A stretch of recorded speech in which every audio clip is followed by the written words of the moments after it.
G'day. How you doing? Welcome to another episode of Big Hairy News. G'day, Chewy. Hello, I am coming to you from the microverse. From in space. From inside a particle of pure light and knowledge. Is that what it is? Well, we need that, some pure light and some pure knowledge. You had a good day? Not a bad one. Not a bad one at all. I've been learning today from my 16-year-old, my now 16-year-old. In fact, I've got to tell everybody something about that shortly. The difference between hot and pretty when it comes to her looking at guys. So, interesting. would you like to know the difference between a hot guy and a pretty guy? I think I have to know. I need to know where I fall in the spectrum. So, a hot guy is all about the physique, right? So think chiseled abs, that kind of stuff. And a pretty guy is all about the face. Oh, so that's pretty. how apparently this 16-year-old group of girls decide the difference between a hot guy and a pretty guy. Okay. It's nice to know where I stand. Like me, like in neither of those camps? Is that what we're saying? Yes. I mean, I shouldn't say that. It's not my place to say. G'day, Ben. G'day, team. Thanks for joining us. Hey, look, and speaking of the 16-year-old girls, I have a 16-year-old birthday party at my house tomorrow night. My studio is here. The next room just over there is the downstairs lounge with a 58-inch screen on the wall. And it's where the teenagers hang out because they don't want to be around the old crusties that are upstairs. So what that means is there's no show tomorrow night. So we won't do a live show. What I'm actually going to do is I think we've actually done 100 episodes. I think we're officially 100 years. Oh, wow. Okay. I think so. I'll do a proper count up, and tomorrow night will be like let's say we're on 103. It'll be, we're celebrating our 103rd episode or whatever. I don't know. And I'll put together a few clips from some of my my highlights of the first kind of 3 or 4 months of doing this, and it'll play out tomorrow night. Because trust me, the singing. Actually, we could have done a live one, finding out hot or not, with a bunch of 16-year-old girls, perhaps. But I think it's easier just not to have a show tomorrow night. I get a 3-day weekend, lovely, and yeah, we'll see you back again on Monday. So good to be with you. So let's have a look at tonight's show, shall we? There's a couple of things going on that I'm really quite keen to talk about. There's a bunch of stuff to talk about within America, but one of the things I saw today, which I want to replay, actually, I don't think I've even queued that up. I'll have to find it. Yeah, I haven't queued it up actually. I've spent a lot of time on the AM show item this evening. Too much, in fact. I realized I haven't actually queued up the other one that I'm about to tell you about. But I want to show you a video tonight from CNN that will make you glad that you live in New Zealand. That will make you, I don't even know how this would be, but let's say it's the most dangerous school in New Zealand, whatever that is. When you see this video I'm going to show you tonight about what's happening in America with their teachers, you'll be like, holy crap, I'm glad I live in New Zealand. Unless, of course, you do live in America, then it was nice knowing you. I'm sure it'll end all soon, something like that. And also, there's actually a bunch of stuff. I mean, maybe we won't do this, but Cipollone, who is the lawyer for the White House. He's not Donald Trump's lawyer. He's a White House lawyer, and he's been involved with that January 6 commission, and that he's been talked about a lot by various people. And he's the lawyer for the White House. He's been, I was going to say sequestered to testify, subpoenaed to testify. And that's like happening on Saturday, it's Friday New Zealand time, Saturday American time, although it's not going to be live aired, but it's going to be amazing. Probably next Tuesday US time, when the January 6th committee meets again publicly, they'll have video, because they're going to record it. They'll have video footage of the White House lawyer being interviewed. Now, there's going to possibly be some executive privilege that he can't or won't talk about, which will be allowed. But he's the guy that it's alleged he said to the aide that testified the other day do not let the, I'm paraphrasing, do not let the president go to the Capitol. If he does, we're breaking all sorts of crimes. So he's the lawyer that advised the aide to make sure that didn't happen. So it's going to be fascinating to see what comes out about that. I've had that down to talk about tonight, but there you go. We've just talked about it. Also, some more stuff around the January 6th committee. We want to talk a little bit about what's happening with COVID in New Zealand for today, because there's been some other small things that have popped up. And also the story kind of carrying on, Chewy, from the protest in Dunedin on the weekend.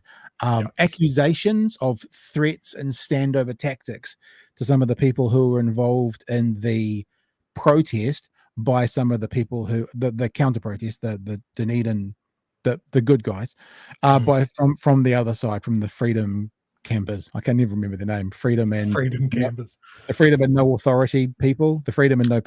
I think you mean the Farkers. Yeah, that's them. But look, there's somewhere I do want to start now. For people who saw our interactions with the platform, and some people were kind of like, "Look, what are you guys doing? Why are you guys doing this?" I haven't said this as bluntly as publicly as this. One of the things we do here is we comment on the commentators, right? Or we comment on the commentators. That's correct. So one of the things we do is we look what's happening in the media and we commentate on it. And we're going to do one of those tonight. But before we do, I really want to send out the best wishes I can with all the most sincerity to Sean Plunkett. He shared something on his show this morning about losing his brother, and the story that he tells is heartbreaking, and it's public, so it can be said. He lost his brother to suicide last week, and it's a travesty, and no person or no family should ever have to go through it. So with the most sincerest and genuine heartfelt feelings, I want Sean Plunkett, if he was to ever see this, but he probably won't, because paint drying's better. That's just a joke, Sean. I'm not being sarcastic. It's the genuine, heartfelt feelings out to you and your family, because it's a horrible thing to have to go through. No matter what we agree with and disagree with in this world of media, that's something that no one should ever have to go through. So when I saw that piece today, genuine empathy and heartfelt commiserations out to you and yours. Yeah, so 100%. Because what we do here, this media thing, I mean, whether people love it or hate it, whether people think it's sniping or not, whatever, it's got nothing. It's family is family. Family is different. Family is separate, and it's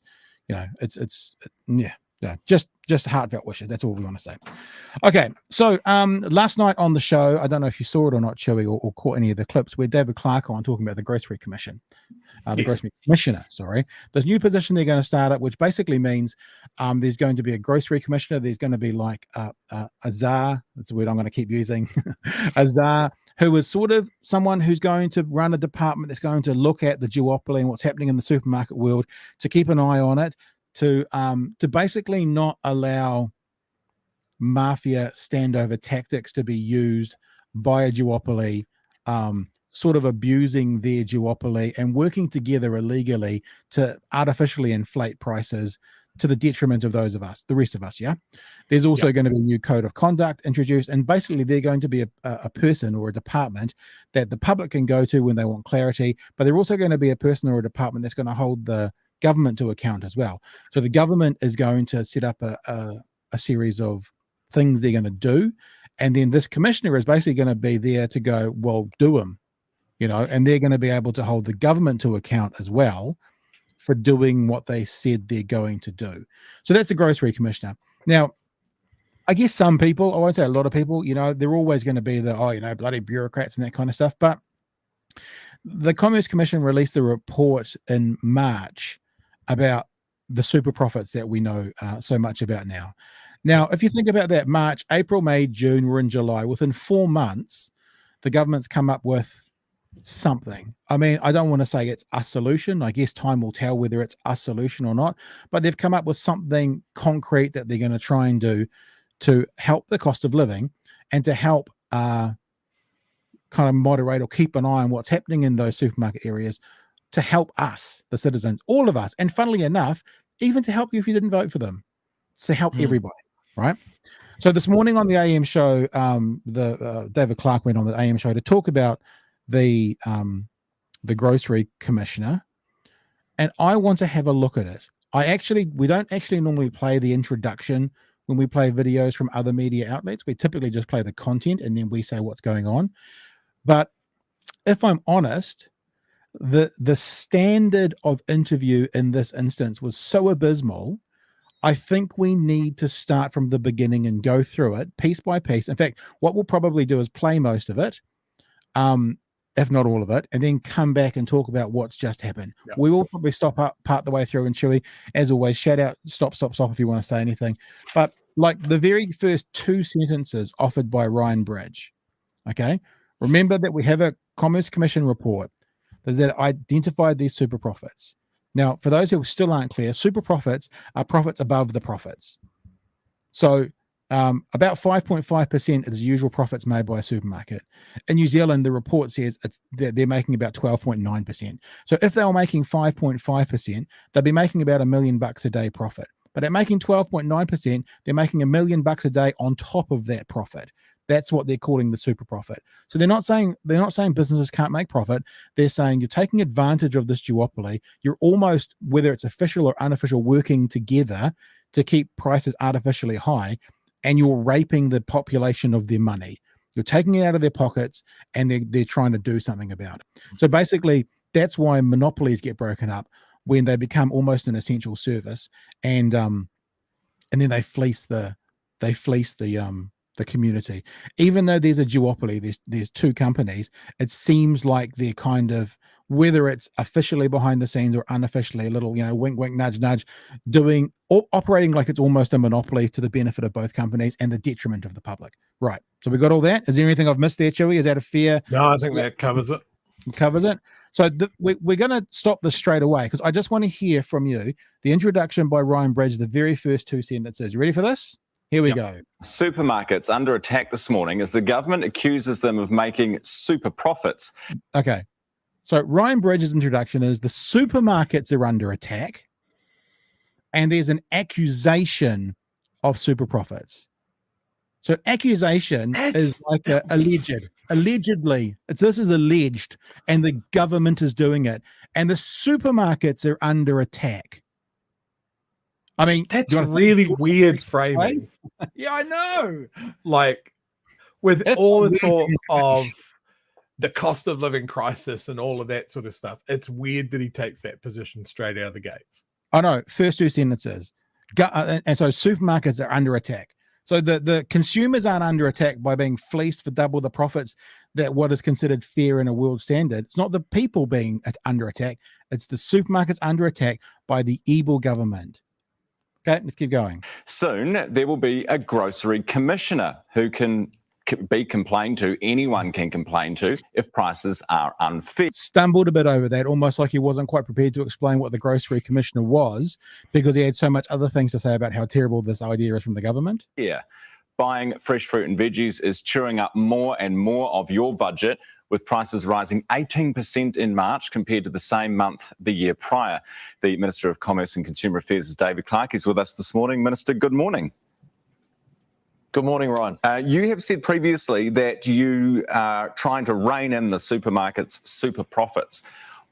How much is the super profit worth? Yeah, fair question. So let's find out. We have had advice from the Commerce Commission that it's about $460 million a year. From memory, we know by their most conservative estimate, it's $1 million a day in excess profits. And obviously, that's quite significant because it's been happening for years and years, and that's coming straight out of Kiwis' pockets. So that's why we're introducing the Grocery Commissioner, someone who can hold the industry to account. All right. So when did you get that estimate of $1 million a day? So here's something I want to ask as well, yeah? And Chewy, you've worked in radio and you've interviewed a lot of people and that kind of stuff. Ryan Bridge knows the answers to both these questions, right? Yes. He knows how much. That's often a good tactic. You already know the answer to, so you can see what their response is, how they're going to spin it, whatever. But the response is exactly what it's going to be because he asked him how much is it, and the report said $1 million a day. And he said, when was it? And the answer was March, because that's when the report came out. So I again, I'm a bit confused as to why. I mean, I guess we have the luxury here of just, as we've just done, stopping the video and talking for as long as we want. But when you have a minister for 8 or 10 minutes, I wonder why the first two questions are wasted on things rather than going, the report came out in March and it was $1 million a day. Oh, let's get into our first question, as opposed to, I again, you kind of said it's a strange framing or a strange reasoning behind those first two statements. I wonder the same thing for these first two questions. I've got a theory. I'll be interested to see how this plays out because I haven't seen this interview. Yep. But yeah, play it and we'll see where this is going. All right. That estimate came through in the final report from the Commerce Commission in March. They earlier estimated it higher, but they actually lowered their estimate by taking all of the supermarkets' feedback. And the reason they know when it sure was, that the reason that Ryan overestimating Bridge that knows when it was they reported on the it. return on the capital invested is roughly twice what it is in many other jurisdictions around the world. Sure. So Countdown has put a statement out overnight, and they have said that customers have already saved $7 million just in the last few weeks from their price roll. So now we start a series of questions in defense of Countdown, right? Yeah. But how much money Countdown has saved the commission, and it goes into a series of questions around how much there's savings and why are there savings. And it seems to me like he's basically hinting at, is there any need for this commission? Because, there's already savings, as if Countdown would continue on with it if there wasn't pressure from advertising, pressure from the community, pressure from the government, and the threat of this grocery commissioner coming in. Back. You still confident in that $1 million figure? Oh, what I'm particularly pleased about, yes, that is a figure that's been measured over many years. So now he's challenging the does it take data. into account the supermarkets have been responding in recent weeks, and they have been doing price freezes and rollbacks. So consumers are already starting to benefit from having the scrutiny of a market study, and the scrutiny of a grocery regulator will also go a long way to making sure that more competitive approach continues. So you're saying that $7 million saving that consumers have already felt is not because of the pressure, the media pressure from the rising cost of living. You're saying that's down to the market study. Look, I'm sure it's a range of things. Kiwis are feeling the cost of living. There's no doubt the global inflationary environment is affecting people. One of the things that we've said we can do is step in and make sure that Kiwis are getting a fair deal at the checkout as well, because that impacts on Kiwis every week. It's their second. Remember, we're 2.5 minutes in yet, and he hasn't actually asked him anything about the grocery commissioner, like what it is. That hasn't come yet. And just a little heads up, a spoiler, doesn't come up at all. Just household expense is spent at the grocery store. So that's why we're taking the steps we can take. The Commerce Commission's laid out 14 recommendations. We accepted 12. There's 2 we said we wanted to go further because we think there's a real opportunity here to make a meaningful change that will impact Kiwis. So just so we're clear before we move on, you're saying that despite the fact that our grocery bills are $7 million cheaper now than when the report was released, you still think supermarkets are making $1 million in super profits a day? Yeah. Well, because it's like over $400 million a year, and $7 million from one group over the space of several weeks is not. So it'll go from 439 combined to 432. That's still over $1 million profit. And they're playing the angle that if it's we'll sacrifice this little bit of profit, and then the heat's off, and then we can go back to normal. Well, yeah, but yeah, that's what they're wanting. I remember what he just said is, but it's very clever, and I don't know whether Ryan's in on it. I'm not saying literally, or he's missed it. Just because they're making $7 million less profit, that doesn't mean that they're still not making close to $1 million a day super profit, because that $7 million out of their super profit, let's say they're making 1.3 or 1.5 super profit million. That means it only takes, what is that? If it was 1.5 to get to 7, it only takes 14 days. You know what I mean? So it might have dropped from 1.5 or 1.2 to 1 or 1.1 to 900,000 or 1.3 to 1.1. And then over the space of whatever it's been, 3 months, they've saved the Kiwi $7 million. Doesn't mean actually anything's changed. And even if you took that $7 million out of the $439 million super profit, as I say, you're still at 432. And that's still, if there's 365 days in the year still, it's still well over $1 million a day. Now, correct me if I'm wrong. One of the things that Commerce Commission looked at was it was the pressure that the duopoly was putting on suppliers as well. Yep. So it could very well be that the supermarkets aren't giving up any of their profit either. They're just squeezing their suppliers even harder to give them those savings. Yep. Most of what I've seen is like select lines rather than across the board price rollbacks. they've picked the stuff that they've got the highest profit margin in. Well, the other thing that George found out, because George is a very good researcher with his academic brain, is when we started looking at this, I'm pretty sure he found out when Countdown said there'd be a 3-month price freeze on all these items. George found out that supermarkets tend to buy 3 months in advance, and so they're purchasing the next 3 months, and then the next 3 months. So to say there's a 3-month price freeze, all you've done is set your price for the next 3 months, and you're telling the public it's a 3-month price freeze. Yeah. So let's keep going. I'm saying over time they're making $1 million. This has been done over years, week by week. So obviously that will go up and down a wee bit. They'll still be making excess profits right now. There's no question about that on the maths that the Commerce Commission's provided. Okay. What is the cost of the changes that you're making? First of all, to the taxpayer, setting this up, paying for the commissioner. It'll be less than a week. So we clear on that. So the next question, right, is how much is this going to cost the taxpayer to set up? How much is it going to put back in the taxpayer's pocket? That's the kind of question, that new road that we're building that's gonna get you there from between point A and point B more quickly. What's it going to cost? It's an absolute moot point. But what it appears to me, honest held belief, that Ryan Bridge is trying to do is pour as much water either on this idea or this government. Don't know which one of those it is, to be fair. It is, because he's saying he's basically trying to find a hole in the conversation where he can go, well, it's not worth it. If it costs that much, it's not worth it. And more bureaucracy. Yeah. The big bad B word. I mean, how much is it going to cost to set up? And the response, I think I might have just stopped it too early.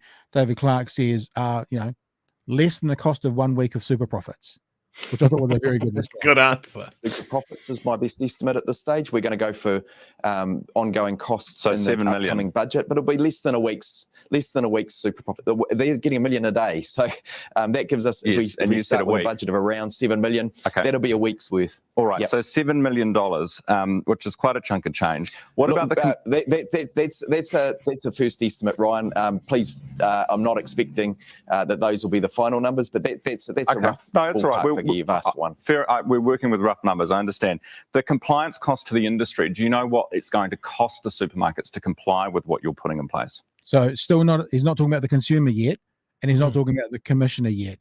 He's now going, what about the poor supermarkets? How much is this going to add on to them? I mean, it's on some level, it's a fair question, because you go, well, they pass those costs on to the consumer. But when the first 3 or 4 questions have been about, how did we start off? That the supermarkets are under attack and that the government is accusing them. When you then go, how much is it going to cost them? There seems to be a line of logic from Ryan Bridge, which is talking more about the poor supermarkets than the poor consumers. So you can't think about that question in isolation. You have to think about it in the entirety of the interview so far, where they are yet to talk about the commissioner. Just remember that. I'm confident with the level of excess profit they're making that any compliance cost will be a fraction of that. So they can afford it. That's the Commission's whatever estimate. it is. They say that improving competition in the market will see better prices and range. It'll mean, most importantly, better competition is aimed at getting the smaller players in the market to grow, giving them the opportunity to grow and to potentially attract other players from overseas. Sure. Those things will bring better competition and better prices for consumers. So you don't know how much it's going to cost industry. It's an unknown. So we've got $7 million for the taxpayer. Well, it depends what the final look of the regime looks like, but it will be. We know that it'll be a lot less than the profits that they're making currently. Okay, so $7 million plus unknown at this stage. How much will we save on our grocery bills, and by when? Now, not to spoil this too much as well. Obviously, people are already saving money with these price rollbacks. This question gets repeated 4 times. Come into place. Yes, but we haven't spent any money yet. So this question about how much and when, how much, it gets said 4 times on some level or another. How much you're spending, right, and how much you're costing the industry versus how much we will save because of it. So how much will we save on our grocery bills, and by when? Which, of course, is a perfect question that has no answer. And so how is a politician supposed to answer it? That will cut into that roughly $400 million a year in excess profits that the supermarkets. And remember, this is not being set up till the end of the year. Right, it's been announced. It hasn't been set up yet. How long and how much? And Ryan, I started out this conversation by saying we do not have final figures. I can tell you it's a fraction of the excess profits that they'll be making. And ordinary Kiwis right now are picking up the bill on all of that. But you don't know the number. So how do you know it's a fraction? Because that's how numbers We know work. by proportions and common sense. Something out that of a few something million is a can get fraction. to hundreds of Common millions. sense. Did the Commerce Commission come to you and say, we're basing this on common sense? No, they supplied numbers. I can, by written answer, I'm sure I can supply you some more detailed numbers from that report. It's a 500-odd page report. I have read every page. I am pretty Lord. au fait with the. That's why I never want to be a politician, reading a 500-page report. Okay. I think New Zealanders do deserve to have hundreds of millions of dollars that they are not just forking out because we've got an uncompetitive market. So this $1 is million a day, every day that Kiwis are forking out in excess profits beyond what they'd expect. I mean, No one is arguing. Supermarkets aren't going to continue to make profits. No one is arguing that's not a good thing. No That, one likes that's that. my favorite part of the interview, Is what because you are to me it doing feels like going someone's to arguing pretty strongly, right? No one's arguing. This to me feels like, in my honest held belief, Ryan Bridge is arguing, just between me and you. What Common Commission sense. analysis shows, based on what the Commerce Commission analysis shows. We still of have the the best yet to 100 come, and remember we're Oh God. what are we in? 7 minutes in, and he hasn't yet asked about the Commerce Commissioner, the actual position. Where they don't make hundreds of millions of Okay. profits every year, So- and take that out of Kiwis' pockets. Okay, so far we will hope and pray at 7:15. But I want to move on to something that you have a more direct influence over, something that's more tangible You'll love for this you as a one, government, Chewy. and that I'm is waiting. costs, compliance costs, regulations for all businesses really, but supermarkets in particular, because those are things that you can change, right? Have you asked anybody what the impact of the new public holiday, the compulsory labour price increases to the minimum wage, which have gone up 35% under Labour, doubling of the sick leave allowance. Have you asked what those costs and compliance costs have had, what effect they've had on prices? So we're clear.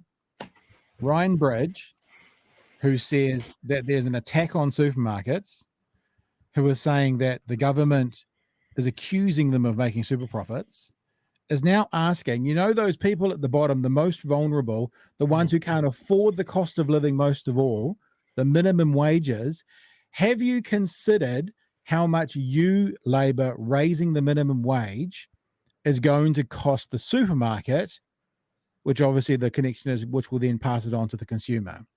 So if that's a concern, the only logical conclusion is that you should pay those minimum wage people less, and then the rest of us would have a lower cost of living. He's also asking about matariki, those same workers getting another day off or a day in lieu. And on top of that, how much doubling sick leave will cost. So Ryan Bridge is concerned about another public holiday, which typically those on minimum wage get the most enjoyment and benefit out of, because they're the ones that often work, that have the hardest yakka, Raising the minimum wage, we're still not at a living wage, but a minimum wage up, and doubling sick leave whilst we're in a global pandemic. That's the concern of Ryan Bridge, not cost of living to the consumer. Now, he may spin this, and someone may spin this and go, well, yes, because those costs get passed on. But as I say, don't take that question in isolation. Take it in the totality of this interview, which started with him saying the government is attacking the supermarket. Chewy, do you want to jump in? I might not play very much more of it. I hate all of these points that he's making. I hate them so much. Every time that there's talk about a holiday, these costs will get passed on to the consumer. Awesome. That's great. Give people a holiday. This has been talked about for ages. But if you're running a business, you factor in what you're going to have to pay in your payroll, and you spread it out over the whole year. One more day's holiday is not going to matter. If you're a place that's going to open, you're probably going to put a surcharge on it, or you're going to stay closed. It's just such a non-event. And here we're talking about things that affect workers, and he's not talking about that at all. We're talking about a huge cost of living crisis. Everybody says it's a crisis, and Ryan has put himself in the corner of why won't anybody think of the supermarkets? Let me see if I can find this last bit. I'm going to skip forward because I think we've had enough. Consumer product. It's about the price. They're imposing That's conversation. contributing to an increase in cost. Can I very quickly just read you a piece of feedback from Kevin, who's emailed in our... So we love sharing people's opinions that come in. Yeah, we do it with you guys all the time, but we're not a reputable news source. I remember John Stewart talking about it when he got challenged on being a reputable news source. He used to say, our show gets introduced by puppets making prank calls. But you'd have to say News Hub, the AM show, are one of the fourth estate that kind of gets looked at as the place for news. So what they're about to do is they're about to take a viewer comment and put it out there as gospel and put it out there as a reason that what the government's doing is wrong. Program this morning. Kevin says biggest rip-off is GST, Kevin. and this is the flavour of what we get. Kevin. Biggest rip-off is GST and other taxes on food. The government is the single biggest beneficiary from food sales. The grocery store owner profits are around 1.5%. It looks excessive due to volume. Right. Government GST is 15%. So who's the biggest beneficiary? Well, Kevin doesn't know how numbers work for a fucking start. And hospitals and roads, which the response is pretty good as well. It's like, yeah, that's how we pay for our roads and hospitals. Collected in the first place is to make sure that we have those basic services that none of us could buy our own hospital, and so we do need to afford a health system. One more thing I want to say, it's where coming that up money next. from tax tends to end up. All right, Minister, thank you very much for your time. Always appreciate you coming on the program. Thanks, Ryan. I have to say, and as I said earlier, we've had some interactions with the platform this week. I appreciate how the platform treat their guests like utter shit, and then as they're saying goodbye to them, they continue to treat them like utter shit. It's called consistency. I find this infuriating at the bullshit arguments put forward here. Let's show you as an example. So 1.5% profit is what Kevin said, which was put forward. Here's the actual report that says the average return on the major grocery retailers is at over 12%. It's actually 12.9%, which is more than double the rate of normal return grocery retailing in New Zealand of 5.5%.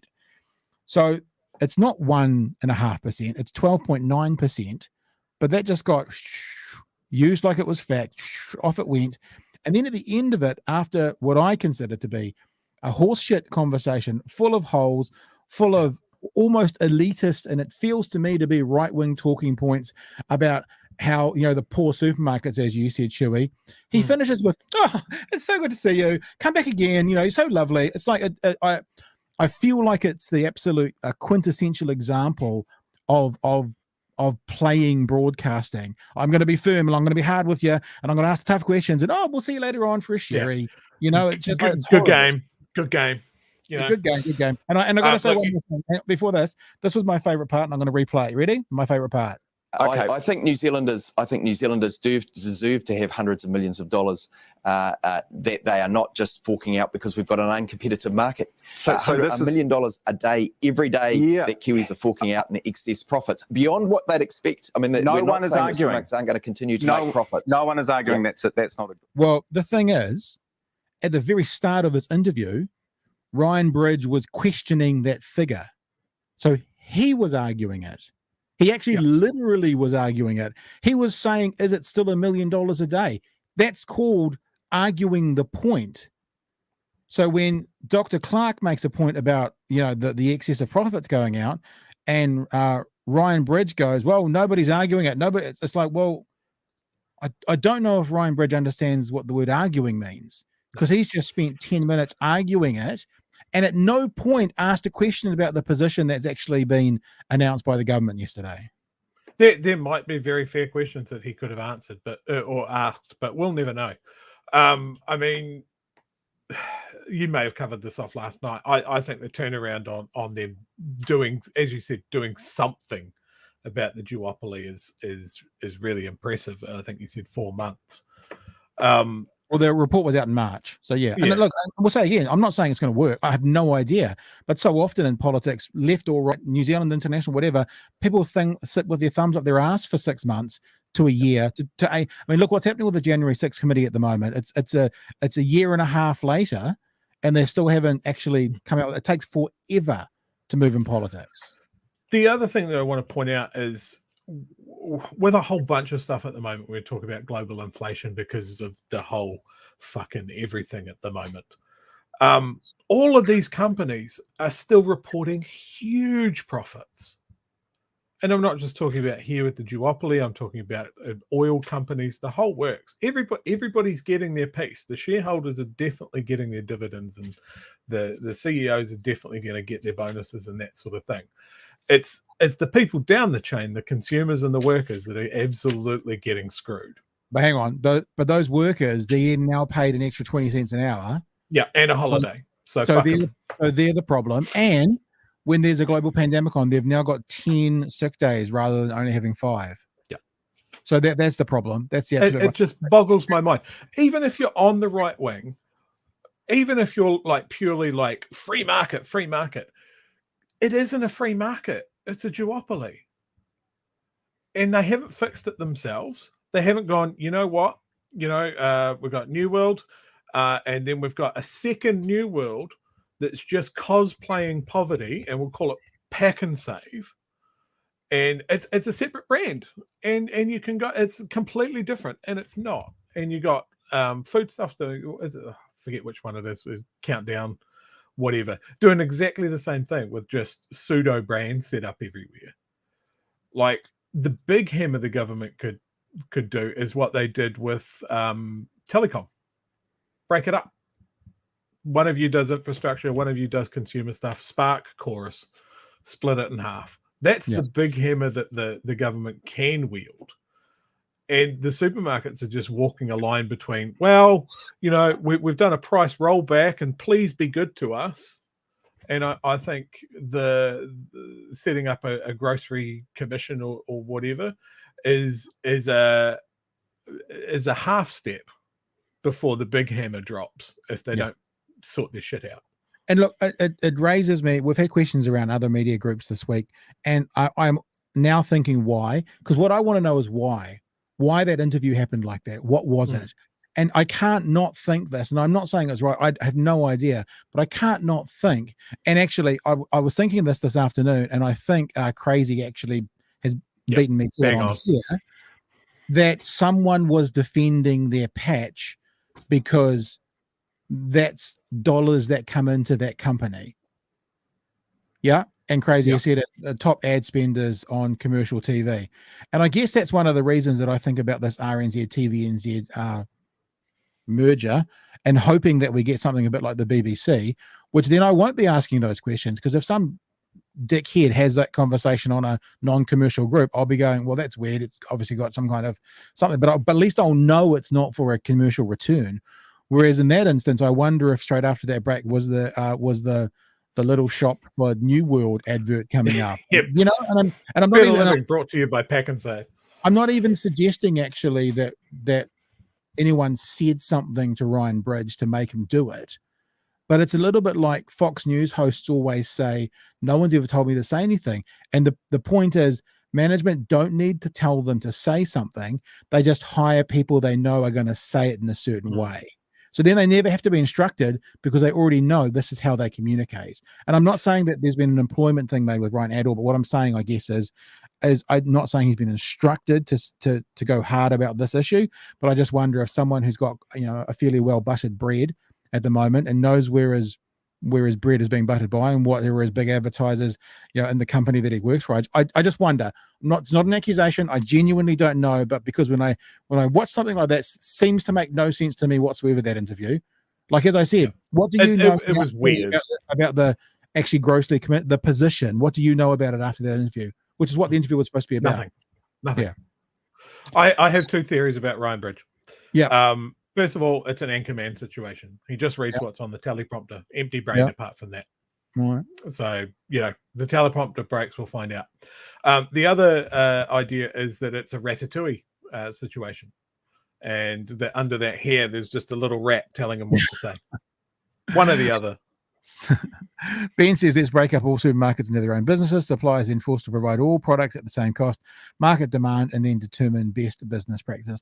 Well, one of the things, and look, I don't want to say yes, but one of the things I said to Dr. Clark last night was, because I don't necessarily agree with that altogether, but one of the things I said to him was, how does an entity that when you look at it and say, what's the difference between saying this company sells widgets, they're allowed to sell their widget for whatever price they want if people are buying it, to a point where when does that company need to be regulated? That was the question, So I don't. My innate reaction is if you can run a business that sells a widget, whatever the item is, at a certain price, and people are buying it, so be it. The difference is if you are overtly or inadvertently collaborating with your own opposition to keep the prices high, and then it's an essential item, and at the same time you're causing competitors to not come into the marketplace, that's when you need to step in and look at regulation, no matter what the cost is to set up the commissioner, Mr. Bridge. If it costs a lot, but let's work it out that way. If it costs, say, $10 million to set up, then every New Zealander, it costs $2, and maybe that's something that saves us all hundreds of dollars a year. I'm happy for that $2 investment if I see a return. Now, I say because I don't know. I would turn his question right around. How much does it cost? Well, look, while we were thinking about it, the supermarkets have dropped their price. And you've told me how much the consumer base has saved in that time while we were thinking about something to do. How much are you going to save once we're all up and running? Yep. Boom. Yep, absolutely. Aotearoa Liberation League, is that right? ALL says, he's blaming sick days and Matariki for expensive foods. Simple says, it looks like Ryan Bridge is auditioning for a role in US media. And Lady Power says, definitely smells of Republican talking points. Feel like Reagan trickle-down economics. Yeah, I can see you see that. Be nice to the big companies and they'll pass down the benefits to the masses. Yeah, right. It's funny how the trickle-down theory is actually exactly the same and opposite. You know how sometimes the equal and opposite gives the same response as the trickle up theory. So in other words, let's give the money to the bottom and watch it trickle up to progressives, because those at the bottom need to feed their families, right? So the equal and opposite would do the same results, but it actually would help the people at the bottom rather than the people and the companies at the top and the ones at the bottom missing out. That's what I've always thought. We've had 40 years trickle down doesn't fucking work. We know last one here I think about this, although I don't know if there's any new message in there. Back in the day, 3 to 3.5% EBIT, and used to moan that they could make more money investing the money in a bank. Never went broke though, did they?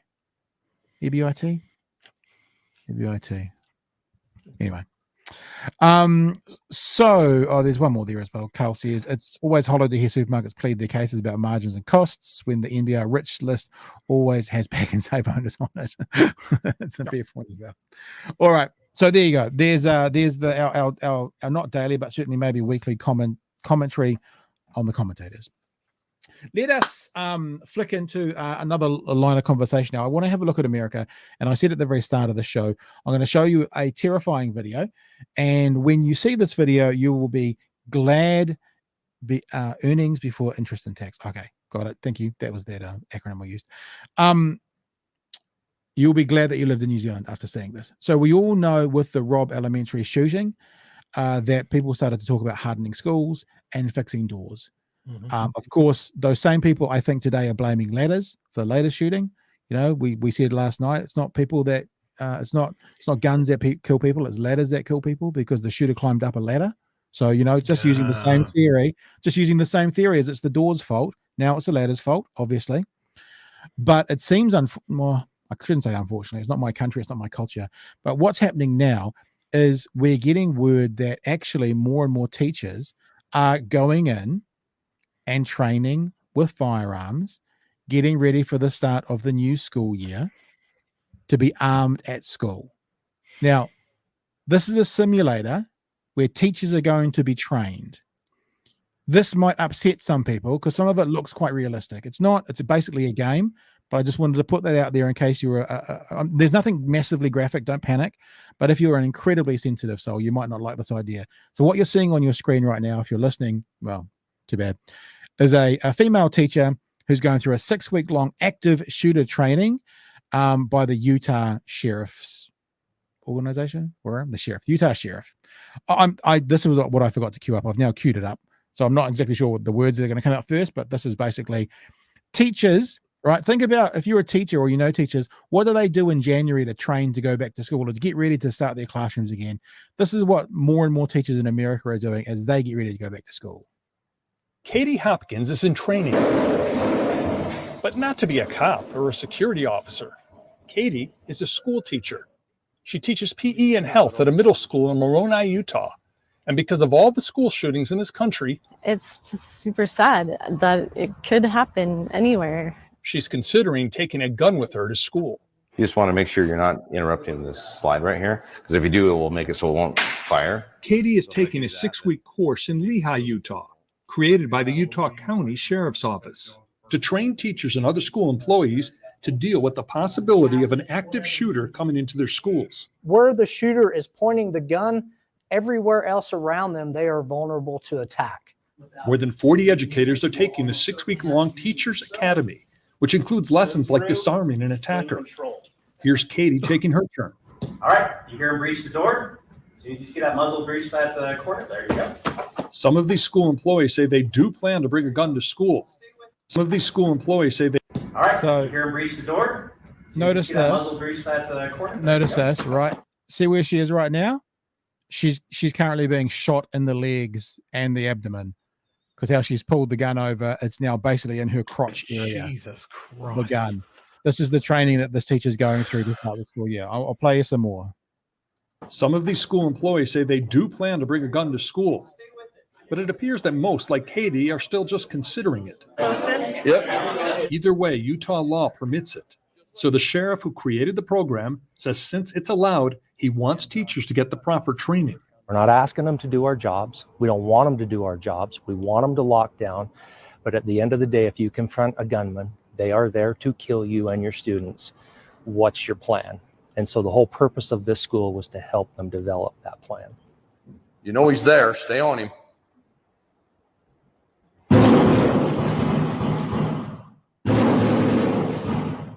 On this day, the educators go into a vividly realistic shooting simulator. Keep your gun on. Keep your gun right on. Right on. There you go. The scene is a school. You will see actors playing the students and perpetrators. It's easy to forget it's pretend. Katie and Emily Haskell, the teacher partnering with her, are taught to shoot if de-escalation doesn't work, and they have the shot.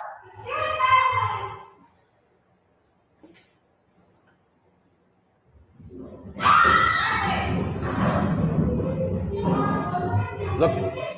Hadn't thought about this before, Chewy. Imagine you're the kids having to act this out. Even that part of it, even that this is a resource for these people to be trained in, because it's such a relevant thing. So for people who are listening, it's quite an impressive, if it was a PlayStation game, you'd be pretty impressed with it. It's like 6-foot high screens, literally wrapping probably 180, 240 degrees around them, showing actual video of actual people. It's not animated. So they had to make this. So I just thought about it now, to actually have to make this. What does that speak of the issue within America, that this is actually a resource? I wanted to show one more bit when they're talking. The other thing that they're doing, and this is a part of it, is they're also training them to be negotiators, teachers to be negotiators. There's an incident that comes up now where they're in the library in this virtual reality, this simulator, and they're having to get a person to let a hostage go without shooting them. Looking. Keep looking everywhere. Look all around. Look all around. Look everywhere. Good. You shot the person. Katie and Emily are told there is also a hostage situation in the library. They are reminded, try to de-escalate. Put the gun down. Let her go. You're better than this. Let's go, John. Put the gun down and we'll talk. Anyway. Put the gun down. We will stop. Well, that's a You get fucking me. terrifying dystopia. But that's what I'm saying. Who doesn't feel like I don't even know if what would be considered a dangerous school in New Zealand or a dangerous situation. I mean, anyone who saw this, these teachers are training to go back to school, would be just, how grateful are you that you live in New Zealand and not in America? They've got money to fund this, right? And yet there's so many stories about teachers having to buy their own classroom supplies, that they're not paid enough. All of this, even when it comes to the schools that have security guards and that sort of thing, it's always some old guy on minimum wage. they're always tackling problems that are tangential to the actual problem. They're quite content with the pile of kids' bodies that they're getting every year. Yeah. They've become numb to that now. Do you remember when Columbine was so shocking, and now we get like one of those every 6 months? Yeah. Well, there's a mass shooting literally every single day. Yeah, according to FBI. it's just crazy. Why can't the teachers teach? Why can't the kids be safe at school? Why is that not the big question? Why have they not? Why will those who are paid and elected to lead not actually have some honor and go, yeah, it's the guns. It's top down. Why don't those guys that make heaps of money make the hard decision and have some integrity? And then you go down to law enforcement. Why are you guys not advocating for gun reform? Because you guys are on the front row and you have massive casualties through this every single week. You are the guys that are getting all the funding. You are the guys that have the armored personnel carriers, the flak jackets, the shields, the guns, the SWAT teams. You've got them and you don't use them in the case of Texas. And then why are the teachers just going, you know what? My paycheck isn't worth this. Yeah, I don't want to do this anymore. That's happening as well. That's happening. And that's happening also in the health field with people like nurses and stuff, people who aren't safe because many governments around the world haven't protected them enough from things like COVID. So that's happening. It's happening all over the place. So it's shocking. And another thought that comes to mind is someone that was a very naughty child at school and once had a duster flung at my head because I pushed the teacher too far. What about the teacher that's going to school strapped for low wages and got a naughty kid like me in the class? Am I getting one between the eyes? Yeah. Well, there's the Jim Jeffries stand up about gun control. And he does this silly little joke in line, but you know, the best comedians that I enjoy also have social commentary and they speak the truth with their jokes. And he was talking about how guns and gun safety and that kind of stuff. And he sings a little song and it's something like, but every now and again we all get a bit sad. And then, I don't want to do it, but he puts his fingers to his forehead and you know, mimics. And that, put it this way, right? I'll make this prediction, as arrogant as it sounds. It won't take that long let's say by the end of next year for a teacher to use a gun on a student or students. It'll be the teacher, because remember, some of these shooters are having psychotic episodes. Some of these teachers are out of their mind. Some of these teachers shooters, not teachers, have psychotic episodes, you know, and that's a human condition. I'm not saying that they're going to actively do it, but it just seems to me, we talked about this last night, Chewy, that there is a factor in America where some people talk about, more guns means more safety. But then anytime there's people important in a place like the president or the NRA holding a convention, they don't allow guns. Oh, absolutely. If they don't allow guns, the people who want to support the guns, then obviously more guns don't mean more safety, because actually at every presidential campaign, that would mean if every single person was armed, it would be the safest place on the face of the planet. But Trump himself said, I don't want guns at my rallies. Mind you, he was defending when he did want guns to come into it. But yeah, that's Trump. But no president does, because guns shoot and kill people. It's a strange thing, that. Yeah. And look, I want to just touch on one of the measures that they've had in US schools for a long time, and especially like the more urban schools, I guess the ones you could say that are more dangerous, is having police officers, literal badged police officers in schools. And that has been definitely demonstrated to be extremely harmful to students. Yep. And students of a certain shade, shall we say? Again, a certain melanin level. Yep, just reflected on what the real world experience is for them, but just starting even earlier in the schools. So, one of the big problems that's happened with police officers in schools is that when someone gets taken away, like a student gets taken away, like I've read and seen stories about people who have been taken away for throwing a paper dart at another person. When they get taken away, that's considered an arrest. And even if they get no conviction, there are students who are having to say on their college applications, have you ever been arrested? And the answer is yes. There are kids that are getting things like arrest records, not conviction records, but arrest records for things that are minor tomfoolery between children.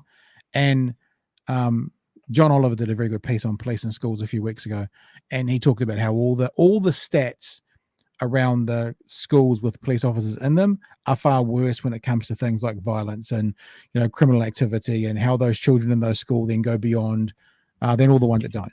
So ridiculous. I thought what we might do next is have a chat about Netherlands protests. Should we have a chat about Netherlands protests? Sure, that's apparently a breaking story. I had that plan for tonight, but I think we're running a bit short, so maybe we'll do that next time. Speaking of next time, just remember as well, if you weren't here at the start, there's no live show tomorrow night. I'll do a best of because my 16-year-old is having a birthday party, and that's going to be in the room next to my studio, and I don't trust that I will be able to hear you, Chewy, you will be able to hear me, and that anyone wouldn't be able to hear anything other than hot or not conversations about boys at their school. So there'll be no live show tomorrow, but I will put together a best of for the 119th episode, whatever the one it is. Last thing we're going to have a look at today very quickly, it's a very quick one actually, is what's happening with COVID at the moment in New Zealand. We talked about this last night with Anna Brooks. There's a clip up. If you haven't seen it, head to our YouTube channel. But schools in New Zealand finish tomorrow. It's the last day of the term, thank goodness, because we're about to ramp into BA4, BA5.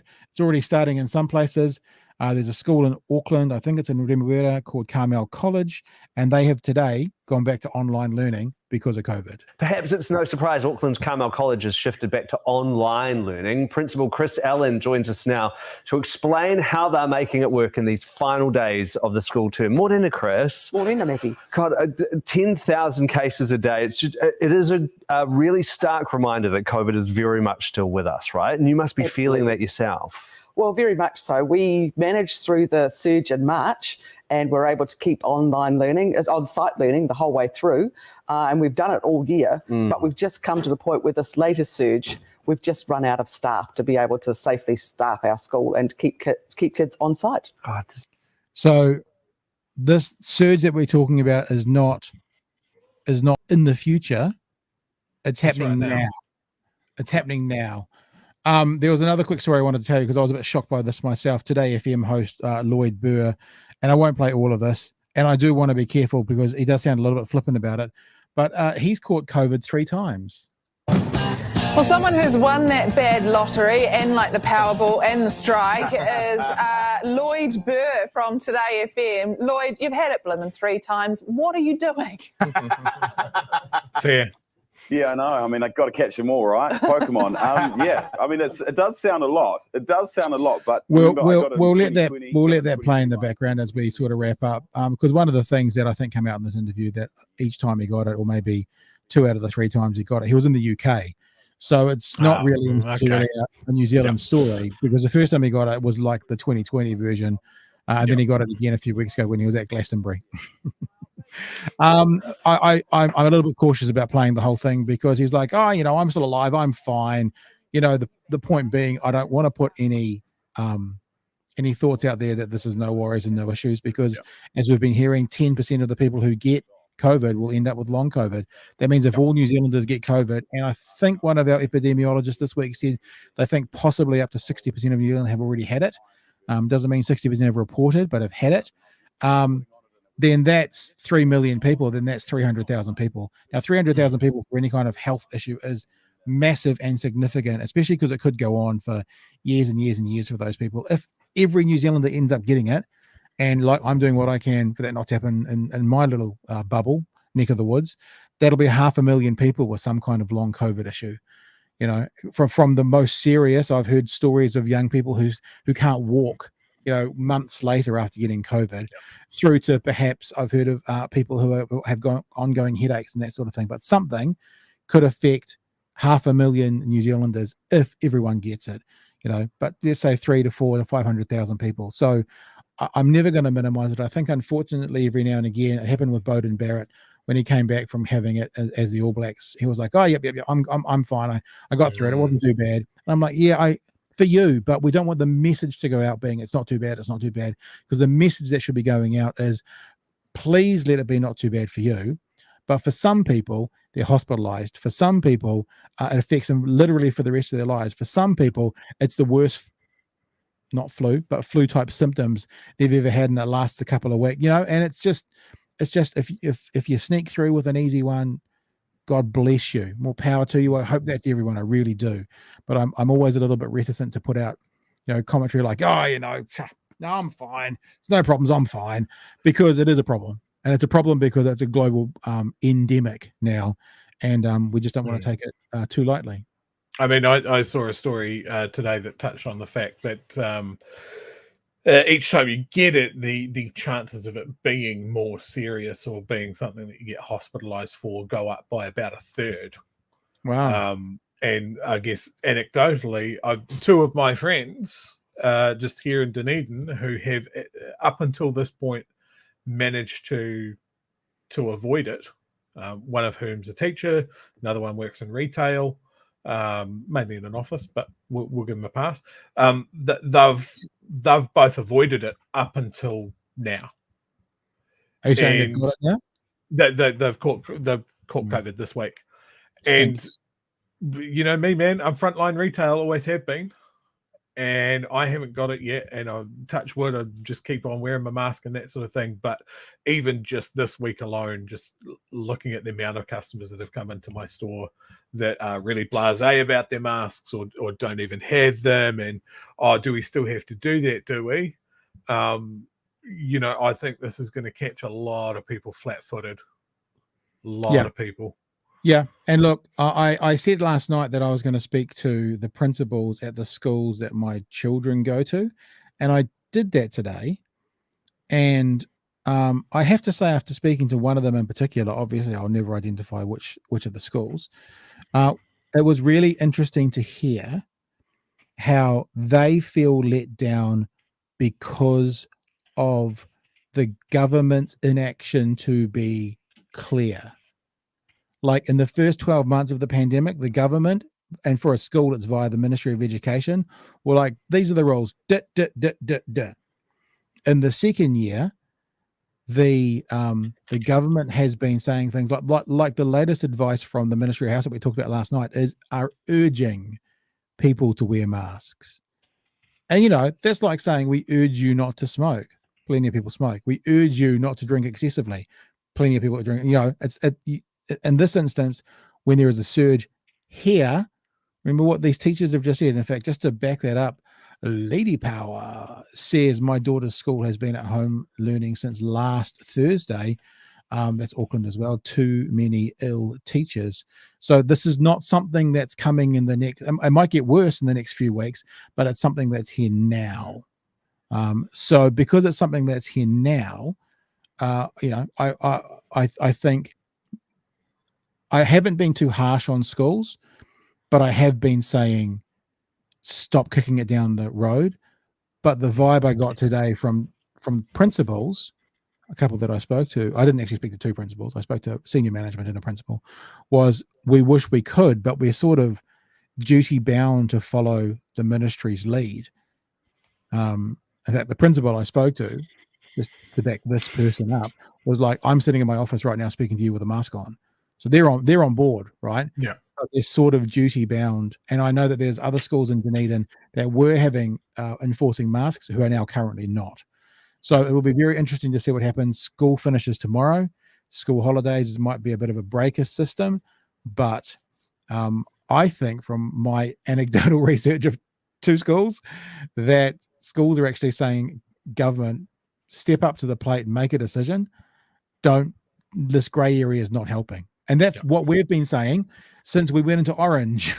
Let's be clearer and let's give clear, concise instructions. It's a bit like, if you're putting together something from IKEA, it's not like, just we suggest that maybe this screw might work. You'll end up with the vibe of a cabinet. This is probably the best screw to use. It's like, no, if you want that thing to work properly, if you want it to be solid and safe, you do it exactly as the instructions say. I think schools need clear, concise instructions from the Ministry of Health, from the government, and from the Ministry of Education. So there you go. And that's us. Remember, we are not here live tomorrow night. I will put together a best of. Actually, you know what? I see you guys in there, a bunch of regulars. If you would like to share with us in the comments any of your favorite clips for the first 100 or so episodes, I'll probably only play 3 clips because we normally talk for 15 or 20 minutes, and I'll just put together a bit of a 1-hour special for tomorrow night, so my 16-year-old and her friends can take run of this downstairs area. So if there's a problem, you're going to live stream their party. Yeah. If there's anything that we've done that you've really actually quite enjoyed and liked, then feel free to mention it in the comments. And if anyone mentions specific things we've talked about or talked to or guests we've had, then maybe we'll include that in there. But I'll just probably put together a show for tomorrow night that I'm sure you'll still enjoy. And but it won't be live, so we'll be live again from Monday night. Anything you want to leave us with, Chewy? Got anything exciting happening on the weekend? No, not really. I'm looking at the bachelor life next week. Claire is off to Auckland for her study, which she goes away every term for a week. So that means I'll probably devolve completely as a human. So I guess you might see some of that on the show. Yep. Just moping around my house, lonely, wearing my hoodie. Let me just, because there's some strange conversations going on right now. Let me just explain a couple of things. People are talking about the channel and how old the channel is. So let me bring up the channel and explain something for people. So this is DOC Studios YouTube channel. This has been around since 2018. One of the taglines of one of the products is making sweet, sweet love in your ear hole since 2018. And that was a product we started here, the bottom, which is the Department of Conversation. Now that product is this one here, which is long form interviews, which there are 233 episodes of, and that's been going back to 2018.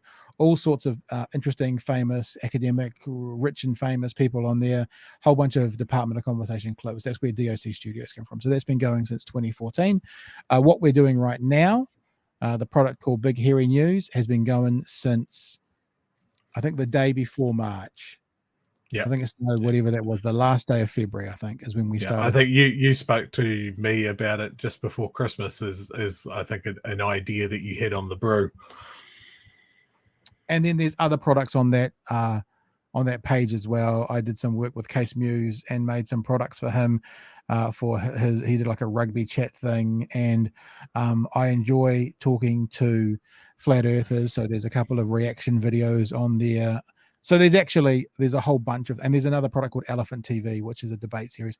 So that channel that's there. So because people are asking questions about it in the chat. Actually, I kind of more consider it to be more like almost like a studio page, because you can see DOC Studios is the studio. It's the home of what we're doing now, Big Hairy News. It's the home of the Department of Conversation, which is my podcast. It's the home of Elephant TV, which is that logo there. And there are some other bits and pieces in there as well. You can see down here. These are some response and reaction videos. There's the Real Dunedin with Case Muse and Chris McLean, which was sort of a rugby real estate conversation. So if anyone needs clarity now, that's what this page is. And we're sort of going to build more there. Probably when we get this up and running 100% correctly, I'll make this page open to other people to create content and use it as a bit of a studio page. And maybe there'll be tons of different content on there, kind of will be the new Netflix. Is that right, Joey? The global empire. Yeah, it's what every broadcaster wants is to spin one product up into a global empire of interconnected, synergistic. What's another corporate wankery word that can go with synergistic? Poos. I think Netflix takes in about $3.1 billion in subscriptions a month. So there you would get aim. I mean, like, you know what? We'll let Netflix have them. We'll try and do, say, 10% of their money. Well, we're even like 1%. Fine. Yep. Carl's been a smart ass. See what Carl said? That's horrible. I'm going to ban him. Ban Hammer. I can put up with everything else. But yeah, look, it's you know, Pat, you approached me with the idea. George has come on board. You've got other guest commentators and that sort of thing. And essentially we are reacting on the fly to news stories that we think are interesting. Both this is a reaction. You and I are people that are, well, what's the term? Extremely online on politics and global news stories and that sort of thing. And look, we have a chat in the early evening what we might want to chat about tonight, and then we jump on and we go for an hour and a half, maybe 2 hours, 2.25 hours. and we just chat. And we're open to ideas. Look, I don't want to shit on the person that's going off in the comments about it. Look, I wasn't aware of anything that's going on in the Netherlands. I'm going to jump off and have a look. So, we're open to suggestions. But it's a product that's growing and could change, and we're seeing where it'll go. Yeah. And look, the thing is, I mean, I don't consider someone saying it's local reaction channel to be a negative thing, because we take the news issues that grab us of the day, be they local Dunedin ones, be they national ones, be they international ones, and we react to them. We talk about them. So, we're not a reaction video like just watching a rugby and going, oh, good tackle. But on some level, that's sort of what we do. I've said it already once tonight, and I've never said it before. We've had this conversation behind the scenes. One of the things we do differently here than anybody else in New Zealand is we do commentate on the commentators. We look to what's happening in the world of media in New Zealand, and especially news in New Zealand, and we point to it and we go, how about this? And then other things we do is we get the actual news and we disseminate it ourselves, and we put our own commentary on it. So that thing we did tonight with Ryan Bridge was a commentary on Ryan Bridge primarily, right? Don't get it twisted. That's what it was about. We'll be blunt. And it was a natural segue out of what you guys discussed last night about the establishment of that commissioner. Yeah. So yeah.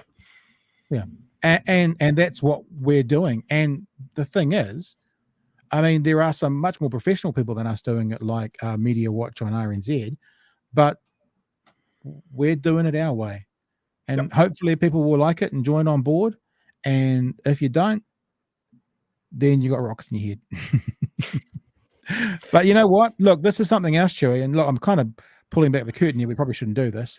Is that I always think about Howard Stern. Howard Stern started off as a bit of a shock jock on radio, and Howard Stern's story was that he started doing the afternoons. Afternoon show all of a sudden got bigger than the morning show, and that's not how radio is supposed to work. The morning show is supposed to be the anchor, and all the other shows are supposed to be smaller. And so the radio station surveyed his audience, and what he found, what the radio station found out through the survey was that half of the people said, we love Howard Stern and we want to know what he's going to say next. And the other half said, we hate Howard Stern and we want to know what he's going to say next. And that's how we got such a big audience. So we're not doing anything to evoke a negative reaction here, but I'm more than happy for people who don't like what we say to be a part of this, to contribute to us, to be a part. I mean, as long as you're respectful to one another, to be a part of the chat. And we just do what we do. And that's about it. That's about it. I feel like we've been talking too much about what we do. I think we should stop there. We just stopped. Okay. All right, Chewy, mate. Hey, thanks again. Thanks everybody for joining in. Good to be a part of you. People are talking about Hori's pledge was a good thing. Yeah, actually, Lady Power, I did see that today. We didn't have quite enough time to look into it. Did you hear about that? Boris Johnson? Yeah, like I obviously woke up to his cabinet resigning. I actually didn't realize until I walked in here that he had resigned as well, but it's sticking around like a bad smell until autumn. You can't use the word woke anymore. You're not allowed. It's against the rules. Yeah. So he's sticking around. So he's resigning, but not like he's not falling on a sword. I think he's probably resigning the leadership, but he's still the prime minister until August. And then I guess, I mean, why would you? As soon as David Clark read, it's a 500-word document, and I read every page. I'm like, fuck that. I'd never want to be a politician reading all that crap. So you can never be a politician because of that. I'll never be a politician because I couldn't go through that interview without calling him a fuckwit. I would do half interviews before, and storming off. I do wonder though if people were a bit more real with that, eh? I mean, I to be honest, I actually don't think there's anything wrong with going, Ryan, seriously, the answers to these questions. I love it when that happens. It doesn't happen enough. No. All right. Hey, thank you, guys. There are people who actually are suggesting James Hake. James Hake, we don't have a spare 3 hours to play that one, Carl, but thanks for your suggestion. Yeah, there's a few people. Hori's Pledge was a full hour by itself. I mean, to be honest with you, I'm going to be running around town tomorrow getting things for 10, 16-year-old girls to be at my house tomorrow night. I think it might be 9, 16-year-old girls and a boy. One suggestion. Yeah. A fire extinguisher is an excellent crowd control device in a pinch. Good. So I to be honest, I don't think I'll be doing any editing down of things, but I've got every single clip stored. So I'll get 3 or 4 of them. And I've seen some of the suggestions. Someone talked about Robert Patman in the Pacific. Oh, that was Carl there. Yeah, so that was a really good one. I'll have a look at some of those. I will have a look. I mean, if I did take a clip of Hori's Pledge, I don't think I did.